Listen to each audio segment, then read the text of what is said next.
ਤੁਸੀਂ ਪੰਜਾਬ ਦੇ ਰਹਿਣ ਵਾਲਿਆਂ ਨੇ ਇਹ ਗੱਲ ਦੇਖੀ ਹੋਣੀ ਆ ਕਿ ਪੰਜਾਬ ਦੇ ਵਿੱਚ ਮਦਾਰੀ ਬਾਂਦਰ ਦਾ ਜਾਂ ਬੱਕਰੇ ਦਾ ਜਾਂ ਰਿੱਛ ਦਾ ਤਮਾਸ਼ਾ ਦਿਖਾਉਂਦੇ।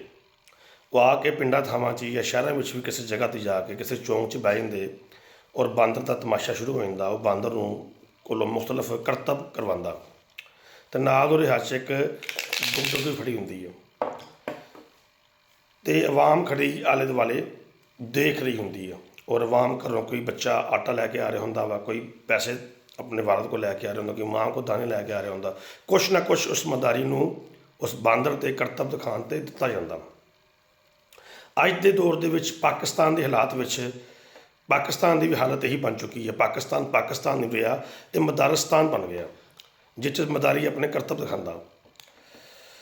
ਹੁਣ ਤੁਸੀਂ ਦੱਸਣਾ ਕਿ ਪਾਕਿਸਤਾਨ 'ਚ ਮਦਾਰੀ ਕੌਣ, ਤੁਸੀਂ ਦੱਸਣਾ ਡੁਗਡੁਗੀ ਕੌਣ, ਤੁਸੀਂ ਦੱਸਣਾ ਉਹ ਬਾਂਦਰ ਜਿਹੜਾ ਤਮਾਸ਼ਾ ਕਰਤੱਵ ਕਰਦਾ ਮਦਾਰੀ ਦੇ ਕਹਿਣ 'ਤੇ, ਔਰ ਆਵਾਮ ਜਿਹੜੀ ਪੈਸੇ ਦੇ ਰਹੀ ਹੈ।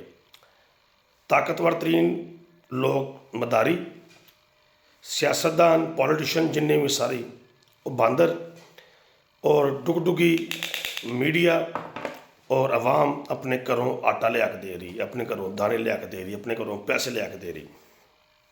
ਰਜਦਾ ਕੌਣ? ਸਭ ਤੋਂ ਪੁੱਤੀ ਰੋਟੀ ਕਿਹਨੇ ਖਾਣੀ? ਜਿਹੜਾ ਮਦਾਰੀ ਜਿਹੜਾ ਕਰਤੱਵ ਕਰ ਰਿਹਾ। ਉਸ ਤੋਂ ਬਾਅਦ ਰੋਟੀ ਕਿਹਨੇ ਖਾਣੀ? ਜਿਹੜਾ ਬਾਂਦਰ ਜਿਹੜਾ ਨੱਚ ਰਿਹਾ, ਯਾਨੀ ਸਿਆਸਤਦਾਨ। ਉਸ ਤੋਂ ਬਾਅਦ ਕਿਹਨੇ ਖਾਣੀ? ਡੁਗਡੁਗੀ ਜਿਹੜਾ ਮੀਡੀਆ। ਕਿਆ ਤੁਸੀਂ ਮੇਰੀ ਇਸ ਰਾਏ ਦੇ ਨਾਲ ਮੁਤਫਿਕ ਹੋ? ਇਹ ਮੁਤਫਿਕ ਹੋ ਜ਼ਰੂਰ ਕਮੈਂਟ ਲਾਇਕ ਐਂਡ ਸ਼ੇਅਰ ਕਰਿਓ।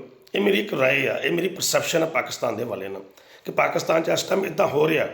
ਔਰ ਘਾਟੇ 'ਚ ਕੌਣ ਜਾ ਰਿਹਾ? ਆਵਾਮ ਜਾ ਰਹੀ, ਜਿਹੜੀ ਆਪਣੇ ਘਰੋਂ ਆਟਾ ਲਿਆ ਕੇ ਦੇਈ ਜਾ ਰਹੀ ਹੈ, ਦਾਣੇ ਲਿਆ ਕੇ ਦੇਈ ਜਾ ਰਹੀ ਆ, ਕਪਾਹ ਲਿਆ ਕੇ ਦੇਈ ਜਾ ਰਹੀ ਆ, ਠੀਪੇ ਪੈਸੇ ਰੁਪਈਏ ਸਭ ਕੁਛ ਲਿਆ ਕੇ ਦੇਈ ਜਾ ਰਹੀ ਹੈ। ਉਹ ਭੁੱਖੀ ਹੋ ਜਾ ਰਹੀ ਆ। ਬਾਕੀ ਮੀਡੀਆ ਤਾਕਤਵਰ ਤਰੀਨ ਲੋਕ ਔਰ ਸਿਆਸਤਦਾਨ ਅਮੀਰ ਤਰੀਨ ਹੋ ਜਾ ਰਹੇ। ਉਮੀਦ ਕਰਾਂਗਾ ਤੁਹਾਨੂੰ ਮੇਰੀ ਵੀਡੀਓ ਪਸੰਦ ਆਏਗੀ। ਸ਼ੁਕਰੀਆ। ਅਸਲਾਮ ਵਾਲੇਕੁਮ।